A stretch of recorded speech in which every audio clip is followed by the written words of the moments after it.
Good evening. You're welcome to another edition of Import-Export Platform Facebook Live from 3 Pest Trade Academy. I continue our conversation on starting and managing export business, and this evening we'll be discussing profiling solution to export business challenges. I will round off the summary of all the problems and then begin to profile solutions. I will round off with the summary of all the problems and begin to profile solutions. Yesterday and this morning we talked about PAH, polycyclic aromatic hydrocarbon, and the challenge it poses on typical export transaction. And we also talked about a number of other issues that exporters face. The issue of aflatoxin, we talked about the issue of diclovus pesticide residue. This evening I will summarize them, number one.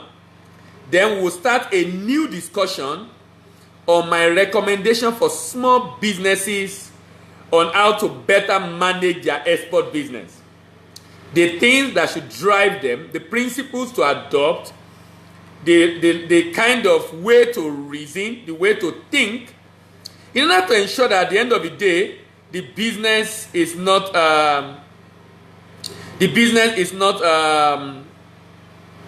you don't run away from the business or abandon the business altogether just because of those challenges.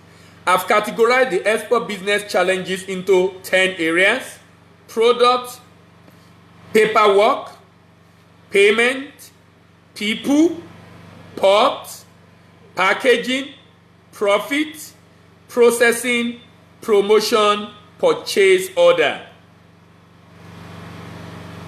The first one is the product. You will notice that most of the issues I've spoken about have to do with product. They have to do with product, quality issues with product. They have to do with product, lab testing issue with product. They have to do with product, prices of the product. They have to do with product, foreigners coming in and strangulating the market and driving up the price. They have to do with product, different issues all revolving around product. Different issues all revolving around product. Different issues all revolving around product. Now, one of the major issues of product, why we have a lot of quality issues, apart from the mindset thing that I'll be talking about under the principles around business, is quality lab testing. Quality lab testing. Quality lab testing is a challenge. If there is a business that I think requires a lot of investment in Nigeria today, is quality lab testing, and then education of our people on the need to be more conscious of quality. Education of the populace to check what they are buying to eat. Education of the seller on them also ensuring that they sell the right product. And also enforcement of any regulation that government have put in place to ensure that the product being sold in Nigeria are of the right quality. Education across the way. But you know what? Quality lab testing is a fantastic business, both on the agric side and on the solid mineral side. Do you know sometimes in doing business locally, we have to send product sample outside the country? We have to send product sample outside the country. Why are we sending product sample outside the country? We are sending outside the country because the lab locally have disappointed severally. The lab locally has disappointed severally. And we have to begin to send product outside the country just to be sure that when a lab say this is the quality of the product, we don't have any reason to doubt that that's truly the quality of the product. I've tested product in Nigeria before. The quality was 70-80%. When the product arrived at destination, the product were reading 40-50%.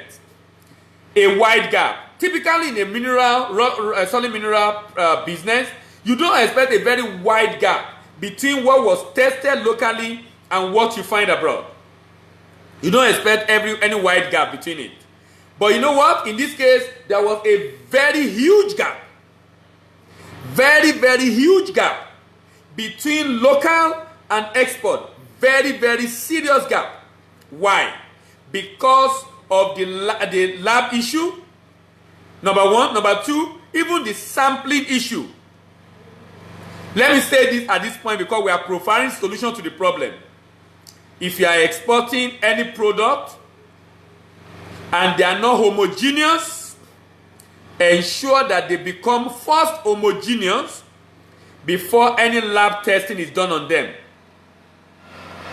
Exporting a product that is likely not homogeneous, exporting a product that is heterogeneous in nature, makes it very difficult for the sampling to be very correct. What do I mean by homogeneous and heterogeneous? If I am exporting any item out of the country,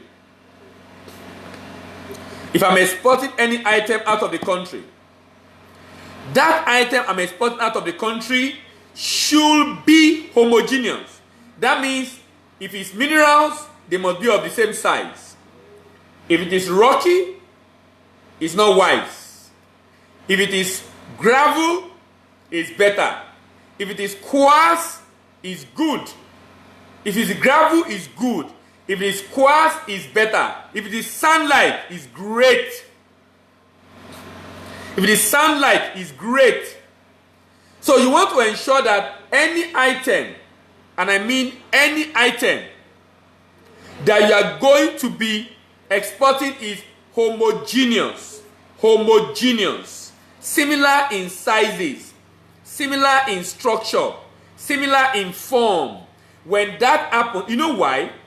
If it's not homogeneous, when it gets to the destination, before they test it, they are going to crush it together. For it to be homogeneous. If it's a agri product, no problem. Sesame seed, you know, for agri, when they are growing, when you harvest them, they are already homogeneous. You know, minerals does not exist singly. It exists as a mass of rock that will be blasted, broken, and crushed. That is why it's not homogeneous. But agri, cocoa beans, homogeneous. Cashew nut, homogeneous. Sesame seed, homogeneous. Most agri commodities are homogeneous because when you harvest them, the way you harvest them is the way you export it if it's primary product. So it's likely homogeneous already. It's likely homogeneous already. It's likely homogeneous already. And this is very important. It's very important because if it's not homogeneous, I've given you an example of myself that I've tried to export before, and the item I was exporting was not homogeneous, and there was a large variation between Nigeria quality testing about 60-70% and the testing abroad about 40-50%. But if you are doing minerals, you don't expect a gap of more than 3% when you have crushed it. So quality lab testing is very important, and in the course of testing, a very good sampling is also very important. A very good sampling is also very important. A very good sampling is also very important. When you are buying product, also be very careful of pricing. If you are doing commodity, for example, there is inflation all the way. The price grows from the day the season starts till when it ends. It's on rare occasion that it undulates. It's on rare occasion that it even comes down. Why? In fact, this happens a lot in agri. That's why I tend to do more minerals than agri. Because for agri, when anybody wants to go into export in Nigeria, the first thing they know is agri. They rarely think about mineral. The first thing they know is agri. Why? Agri is appear easy to many. But when they come, I tell them each product has its own challenges. Minerals cannot be stolen. Minerals does not get spoiled. But minerals have technicalities in determining quality. Agri can be stolen. Agri can get spoiled. But determining quality of agri is a lot easier. In fact, some, mere looking at it, you can say. Minerals, you cannot say. Minerals that you look at it and it appear good does not mean it's good. Go and test it first. But agri, if I'm looking at it and it appear good, most likely it is good. Minerals, I can't accept. You can't rely on it. But Greek, you can rely on it. For a Greek, you can rely on it. Now, and this is making a whole world of difference. It's making a whole world of difference. You know why? Because at the end of the day, you need to be able to determine the quality of the product before you export it out. If you're unable to determine the quality of the product, that means you might be, some people buy products. This happened to me some time ago. I bought a product, the quality was very bad. And you know what? And this leads me to my next point on foreigners.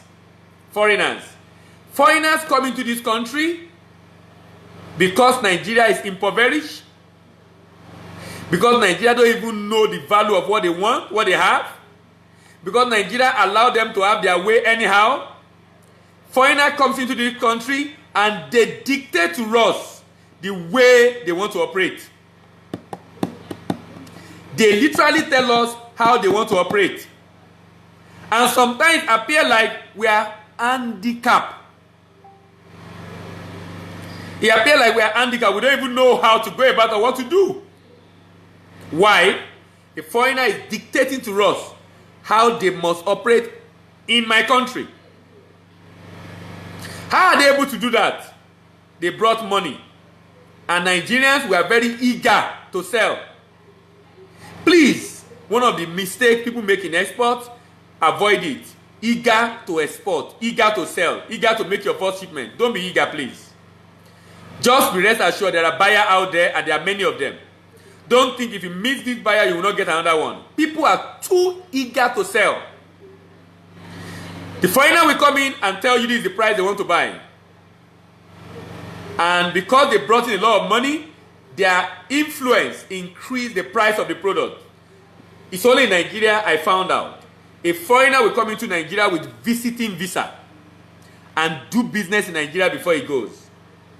He came with a visa for him to do business, to work, to come, maybe tourist visa for 1 month, or 2 months, or 6 months, or 1 year. But you know what I found out? He's going to set up a business. He's going to partner with a Nigerian, give that Nigerian money. That Nigerian money will use his own company to set up that business. But this Chinese man, this foreigner will be the signatory, sole signatory to the account. But the company owner is someone else, a Nigerian. But the signature to the account, sole signatory to the account, is this Chinese man. Is it not interesting? Sole signatory to the account is the Chinese guy.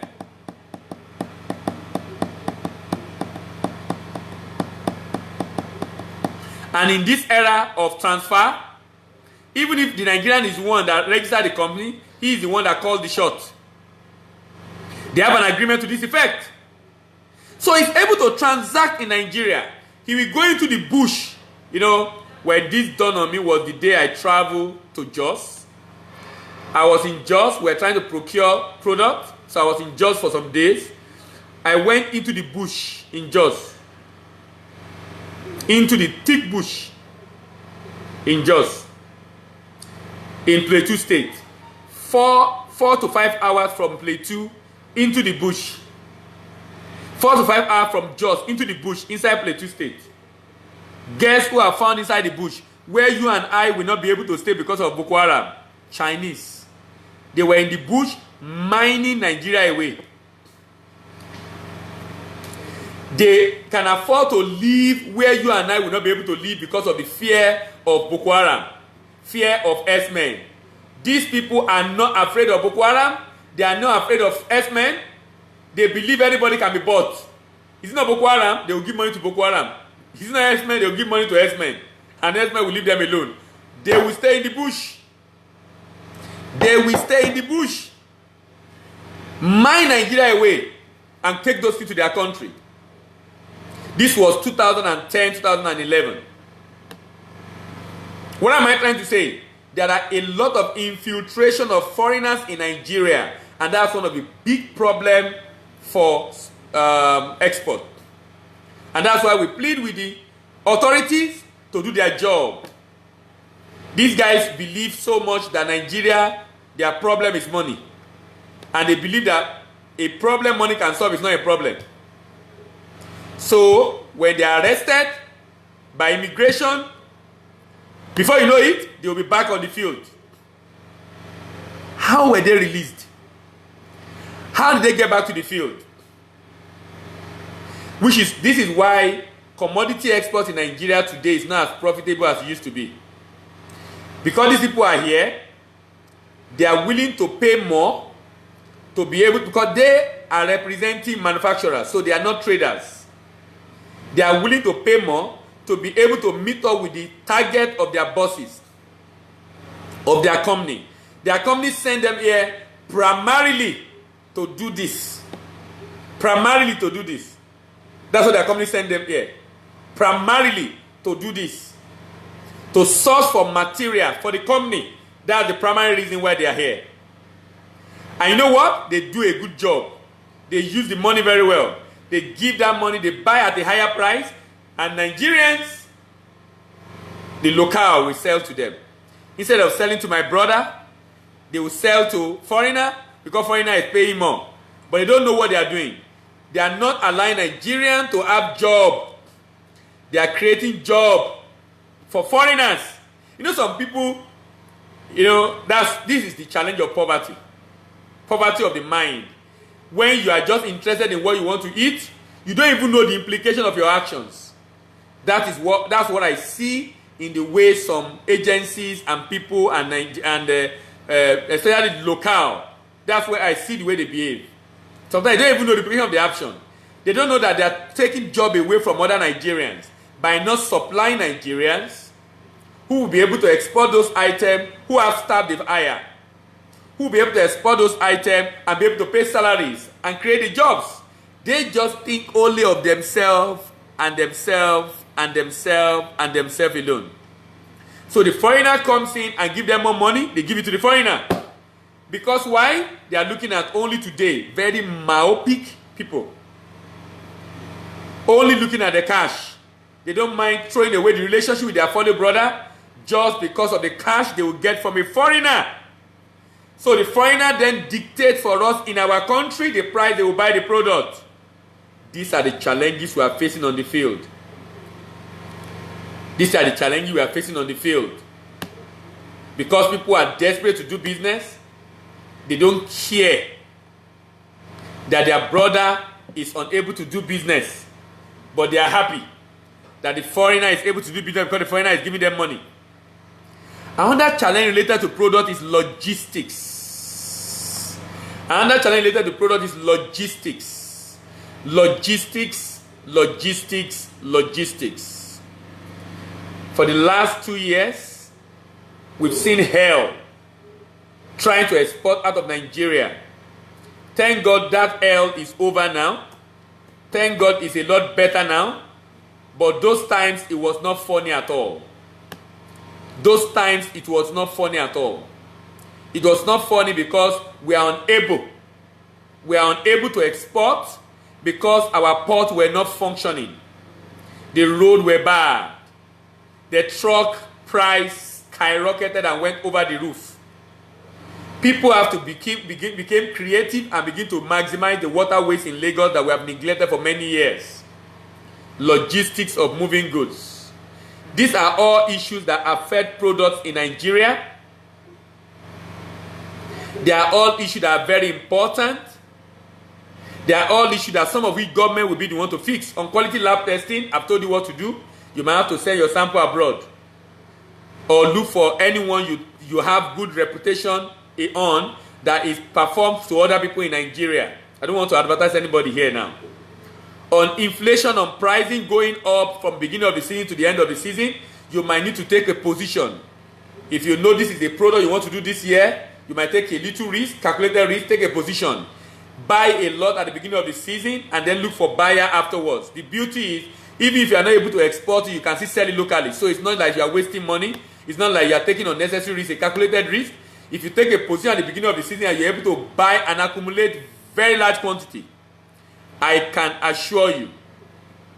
assure you, you will be able to sell it to even someone locally if you are not able to export it eventually. So taking a position will help you to beat that price inflation. Then foreigners, issue of foreigners. Issue of foreigners, you must do what you have to do, report them to the right authority, and follow up with them. Report them and follow up. If you have foreigners in Nigeria, they came with visiting visa, they are doing business they're not registered to do, report to Nigerians. Report to the Nigerian Immigration Service. Ensure you report them, and don't report and go to sleep. Follow up. Follow up. Logistics. Logistics should be better now because the port is a lot better, but you might need to consider the waterways. You might need to consider the waterways to be able to relieve yourself of these logistic challenges. You might need to consider the waterways. You might need to consider waterways. Now, as I take each of these challenge, I will also take one of the principles and discuss it. And the principle I would like to look at today is called the principle of gestation. The principle of gestation. The principle of gestation says every good idea you work at takes time to materialize. So avoid temptation of hasty result. The principle of gestation says every good idea you work at takes time to materialize. Therefore, avoid the temptation of hasty result. Avoid the temptation of hasty result. This is very, very important. This is very, very crucial. This is very, very critical. Adesheun Adewale, thank you very much. I really appreciate every time the way you summarize the point. I try to make every time. Kudos. Thank you very much. I quite appreciate it. So the challenge is that when people want to start a business, they are very hasty. Don't be quick in any business. It's not a do or die affair, number one. Number two, don't think, oh, I won't get buyer will go away. You know, there's just this idea people have in their mind that make them to just be in a hurry. If you want to do export business, if people know you are in a hurry, they will take advantage of you. Don't let anybody take advantage of you. Do what you need to do. Do what is right. Do what you need to do. Don't let anyone take advantage of you. It's so critical and so important. Don't let anyone take advantage of you. Don't be in a hurry. Don't be in a hurry. Don't be too eager to get started. Someone said, how do you send out sample for testing? You use courier. You give the sample to courier company, DHL can carry it, UPS can carry it. You use courier to send it out for testing. Courier can send it out. And when the result is out, they will send the result to you via email. So typically what happens, you use courier to send it out and then pay them with your card or pay them through telegraphic transfer through the bank. Different channel of payment depending on the company you are dealing with. And then they send the result to you via email. You get the result back via email. The law of gestation says every good thing you work at takes time to materialize. So if you see a business doing well today in export, just know that they didn't start today. They started many years ago. They have paid their dues. They have paid their dues. They have paid their dues. There's something called pay your dues. There's something called pay your dues. What happened in the point of paying your dues is learning and acquiring knowledge and skill and ensuring you have the 10,000 hour rule. 10,000 hour rule. 10,000 hour rule, which makes you to become an expert in that field. 10,000 hour rule that makes you to become an expert in that field. You know, I'm talking about the principle, MSME business principle that can help you make your export business a success. So as I talk about a problem, I will also take on a principle. I've talked about a problem today, and the problem is the problem of product. And now I'm talking about the principle of gestation. And that a lot of business challenges, especially in the export space, can be involved if I can just be patient to learn. That means I might spend the first 6 months or even 1 year just acquiring skill, acquiring knowledge, reading, mastering, and learning. And even when I do my first transaction, I might not be profitable. That means I might not achieve my desired result immediately. I might barely break even. And I'm saying that is okay. I might even incur a loss. And I'm saying that is okay and in order. Only that as you incur a loss, you also want to ensure that you have learned and mastered what you need to know to avoid a repetition of that. The goal of learning is to be able to avoid a repetition of failure.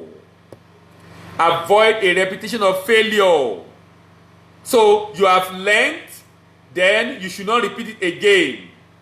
And before, when people now see, they say, oh, that guy is doing great. They've been able to do this, and that. They don't know what you have gone through. They don't know what you have gone through. You have simply paid your dues. You have simply paid your dues. It's very important you pay your dues. It's very critical and crucial you pay your dues. What it basically does for you is to reduce your error rate in the subsequent transaction. Pay your dues, reduce your error rate in the subsequent transaction. The law of gestation. This is a very important law you must know about. And you should know that a baby conceived today will require 9 months for you to see that baby. The baby has high growing already in the womb, but you will not see him until 9 months. Same way, the business might not manifest and become great and global and for every eye to see it, for it to be doing so well until after some years. Avoid the temptation of hasty result. Hasty result make you to cut corners. Hasty result make you to send rubbish to your buyers. Hasty result make you to give Nigeria a bad name. Hasty result destroy your credibility. Hasty result make it too difficult for you to be able to grow that business. Thank you very much for listening to me again this evening. My name is Dela Imba. This Import-Export platform, Facebook Live for Team Better Academy. See you tomorrow morning as we continue our discussion on starting and managing export business, part 81. I told you we'll get to 100. Most likely we'll get to 100. I'm very optimistic we'll get to 100. We'll probably pass 100 because we have just about 20 episodes to 100. And just on this problem alone and solution, we'll probably have up to 20 episodes. I can trust me. We'll probably have up to 20 episodes, trust me. Thank you very much and bye for now. See you tomorrow morning by 8 a.m. Remember our video go on YouTube. Remember to share the video, drop your comment, like the video, share with your friends. Click on the notification button for you to be able to know when you upload a new video.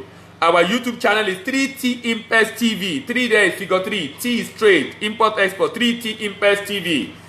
Have a very good evening.